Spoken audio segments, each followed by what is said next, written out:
Hi there, everybody. How you doing? Welcome back to the Spurs Talk Show. I'm Sean Butler. Bugsy Malone is usually with me when we're outside, but today she is downstairs, I think, having a nap. It's pouring with rain outside, and so I can't get you a Tottenham Walks episode today. So today's going to be Tottenham Talks, and it's just me back in the studio, the room, whatever you want to call it, the something office-like setup. I hope you're all happy, healthy, doing the things that you love with the people that you love doing them with. Please, guys, do me a favor, smash the like button, the subscribe button, the notification bell, and drop a comment if you haven't already on any of those four things. Join the conversation, join the team, join what I've been told. I'm not claiming this myself, but I'm told is the most balanced Tottenham channel that is in the community. And that's what we try to do here. We do try to provide insight, access to information that maybe is a little bit boring to some, but maybe is a little bit interesting to others, that we can dive into and think about the ramifications and the consequences of in all things that affect Tottenham Hotspur. We're not just an echo chamber or a one-track pony that that wants to push narratives. We'll kind of uncover the truth or some version of truth as best we can to bring it to you. And I hope that you can appreciate that sometimes I will maybe get things wrong. It's never intended. Sometimes I'll say things that are offensive. It's never intended. I'm just trying to ask difficult questions and we'll figure it out. Today, guys, I want to talk to you about the Tottenham Hotspur Supporters Trust. There isn't any transfer news to get through today. It's the same old stuff. We're kind of there, kind of not there on Pedro Porro, kind of there, kind of not there on Marcus Edwards. We're still talking about Weston McKennie. We're still thinking about potentially making a bid on Stefan de Vrij and whoever, Joachim Melee. The list goes on. Nothing's concrete. Nothing's really to talk about. So we're not going to talk about that. We're going to talk about the Tottenham Hotspur Supporters Trust. As I say, please smash a like for me on the video if you find this stuff interesting. Let me know in the comments as well if you don't find this stuff interesting. I'm only going to talk about this stuff if it's interesting to people. It's very interesting to me. But let's go through it. Tottenham Hotspur Supporters Trust. This was on the 10th of January. As part of an ongoing dialogue with Spurs, the THST board recently sent 4 questions to the THFC board, which we, a number of trust members and a proportion of Spurs fans generally feel need to be answered. The questions were, number 1, will the club share their medium-term and long-term strategy for success, both on and off the pitch? How are you measuring progress, and how do you judge current outcomes? A very open-ended question, quite broad, but certainly important. I think there's obviously a lot of frustration that exists within the Tottenham community right now, and the gap in trophyware is, I guess, the kind of focal point of most of that frustration. And so success is, if you measure it in that regard, then let's figure out what the process is to find it. And if they don't measure it in that regard, then let's find out how they do measure it. Number 2, we have a manager who has not signed the new contract and tells us that we should lower our expectations about on-the-field outcomes. Furthermore, he appears to be unsupportive of some recent transfers, and he tells us that the club needs to spend big money every window just to compete. How does this align with the board's philosophy for achieving success? This is more of a very specific question that I guess is coming from a place of lacking clarity, but also maybe a little bit of frustration and resentment towards the gap in obvious priorities between the board and the manager, and they're taking the things that the manager has said and running with them and asking that the Tottenham Hotspur board to explain why they say that, why he said that, and how do you feel about it. Number 3, are you satisfied with the performance of the youth team and the development and supply of younger players through to the first team? Listen, it doesn't matter to me which ownership that you have, which ownership model you have. One of the unclear future outcomes is the youth team. We have been incredibly poor with our churn, our turnover of talent. When you compare relatively to other teams around us in London and other teams in the Premier League and around Europe, look at Benfica, for goodness sake. Amazing, absolutely amazing ability to develop and sustain financial sustainability through just that kind of means alone. It's superb what they can do, but Tottenham don't do it, and so it's a very pertinent question and something I want to hear the answers to. Number 4, does the club have a plan for further investment to ensure that they remain competitive on the pitch? Are we closer to securing a naming rights provider, and are we expecting further investment from ENIC or other potential investors or buyers? It's very interesting that particular question came out on the same, or was put together on the very same day or about the same time as the Qatari thing was emerged as a story.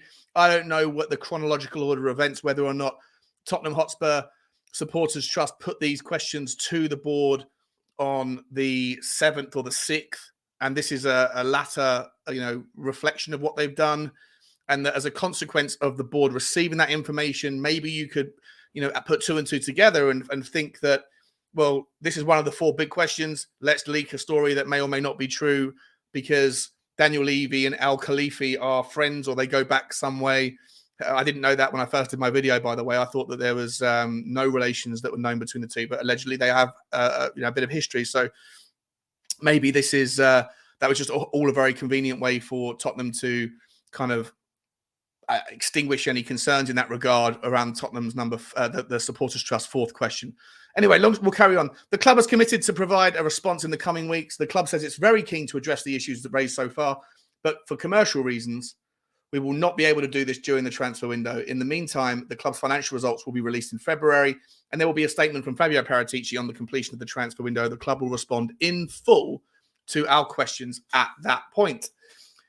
So it's interesting. A lot of people wanted to know what's the story. Like they're asking me why do I think that they won't talk about it until the window closes. And when you also align the fact that they have also delayed the financial results from November the 23rd. I know it's always November the 23rd because November the 22nd is a day in my diary that I always have an early night, and I make sure that I've got a sharpened pencil, a pen full of ink, a highlighter, a Stabilo Boss highlighter. I've got a notepad. I've got my reading light. I've got coffee on the ready. I am setting aside an early morning from 7 o'clock in the morning until midday, going through the 30, 40 pages of the Tottenham Hotspur financial results with a fine-tooth comb, trying to figure out what's going on. So when I woke up on the 23rd to find that there was no such thing to read, I was incredibly frustrated, incredibly annoyed. And I'm sure if you've been around this channel a long time, you'll know that that's, my thing. And not being able to talk about it with you has been a source of annoyance for me. So when you align the fact that they've delayed that and they're not willing to answer any of these questions until after the window, and the excuse that they're giving for it is for commercial reasons, then the term commercial reasons can mean essentially anything. It can mean from the idea of bringing money into the club, or it can mean how much money they may lose if they were to release the finances early and then also answer those questions early, but the two didn't align. If there was lots of profitability but no desire to really spend money, then that may have an impact on ticket sales or protests or people buying beers at the bar. So it would impact the commercialization of Tottenham Hotspur on any event. So it's a very easy term to say for commercial reasons. Doesn't really give too much away. What I would say, guys, is depending on your stance, depending on how you want to feel about Tottenham Hotspur right now, whether you are Levy out and one of the people that get him out at all costs, this cancer, this parasite, and ENIC as well. These guys have taken us and failed, and they they live off of our money, etc. If you're one of those people that are down the far right hand side, or if you're people that are on the far left, which are ENIC and Levy have done a brilliant job, a fantastic job, and they should be around here for the next 20 years. Or if you're someone like me that's in the middle that can see the merits of their performance thus far, but maybe you're kind of tinkering towards maybe they're taking us as far as they can and we should be looking for new things. It doesn't really matter. Wherever you sit, certainly the optics of this look bad. For me, they look really poor.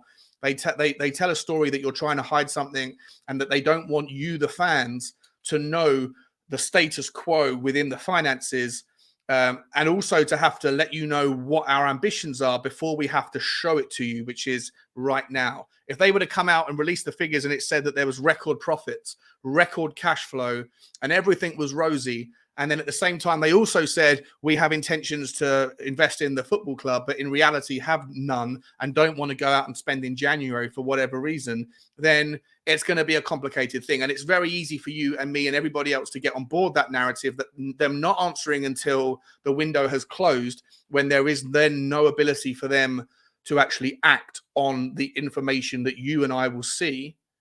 It's very easy to see that as a negative. However, there is also the argument that you do not want when you release that information, you are not only talking to the fans, you're talking to everybody, the non-fans, the potential investors, your competition. You're telling everybody the state of play. And so not releasing information, especially the financials, doesn't necessarily mean that they are trying to hide things that will be interpreted in a negative way by the fans. It could be that they are trying to hide, disguise, cloak information that could be used negatively against the club by teams that they're trying to buy players from, by investors, by competitors that are trying to hold Tottenham to ransom or take advantage in some way, form, or another. And whilst that might seem like a wishy-washy excuse, and it would be if it was just any other potential year, but the fact that there are also allegedly investment negotiations and conversations and discussions happening, then I believe that it's very pertinent and very probable that it makes sense to not necessarily disclose any financial information to any other club who may also be looking to try and speak to QSI or whoever else and trying to steal that investment opportunity from Tottenham. For example, today there was news that Leeds United are talking to Al Khalifi and the QSI group, and that their owners are looking to sell a minority stake in Leeds. And to be honest, depending on what the appetite for risk is for Al Khalifi, Leeds is a very big club, a sleeping giant that with a little bit of money could go and become the next Newcastle or whatever else. But they're not going to cost the same amount of money to get 25, 30% of the slice of the pie like Tottenham are. So it's an interesting one. But there are reasons and rationales for why Tottenham Hotspur may not want to talk about or release the finances just yet. To me, I'll go back to my days as an investment banker and an analyst and a trader in London. It didn't matter whether you're talking about the alternative investment market, which is the AIM market, or you're talking about FTSE 250 companies. And Tottenham, for what it's worth, at a 4 billion valuation would probably fit somewhere at the high end of the AIM market or in the FTSE 350, somewhere around there. If they decided to delay their financial results, it would always have an immediate impact. If there was an announcement during the day that XYZ company was going to delay their results for 3 months for commercial reasons, it would always have an impact on the share price, a volatile, violent one that would make it pop.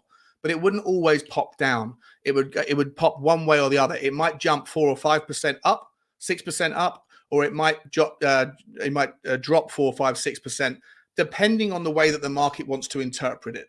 And of course, in the smaller company space, you're going to have people that know things that they probably shouldn't know, that the market isn't aware of, the overall market's not aware of. And so depending on if someone knew that maybe the reason for why they haven't delayed or why they have delayed the results is because there's investment news coming in, then people would buy the shares and would send it far higher. Of course, if they're probably trying to hide bad results and they're not particularly ready to do it on the day that they should be doing it, then if that's interpreted that way, then they'll fall 6%. So, and I've seen it happen in equal measure. In 11 years working in that space, for every 10 companies that delayed their results, 5 of them would go up, 5 of them would go down. So I don't want to sit there and tell you that I understand what's going on, I know what's happening, but what I would say is, whilst it's very easy to get behind the optics that this is bad news and that they're trying to hide something and that they're waiting until the window closes before they have to admit to their lackluster enthusiasm to prioritize performance on the pitch, there is just as much of a chance that the reason why they're not bringing that information out and giving it to the fans is because they actually don't want the competitors or other third parties to know exactly where Tottenham sit financially before they can complete or resolve any discussions that are happening with either the Al Khalifi and the QSI group, or, as has been mooted, the 3 or 4 other companies that Tottenham are talking to. What I would say, guys, like most of the times is, take it how you see it. For me, I will always just choose to wait and see. Speculation is, often a pathway to frustration and anxiety. And, we can't do anything about it. It is what it is, but it doesn't necessarily mean bad news. Although if I was to be a betting man, I would say that, it probably leans me towards thinking that the financials are better than the financials are in a good position that could equally, that could easily justify a significant investment in January, but the club doesn't want to do it for a number of reasons. And hopefully we will find out about that when Paratici comes to speaking. Where are you, by the way, Paratici? Where are you, Fab? Haven't seen you for a while. I know you were in the bench for the Portsmouth game, but haven't seen much telephone action. Let's hope that you're cooking something, bro. Let's hope you're cooking something.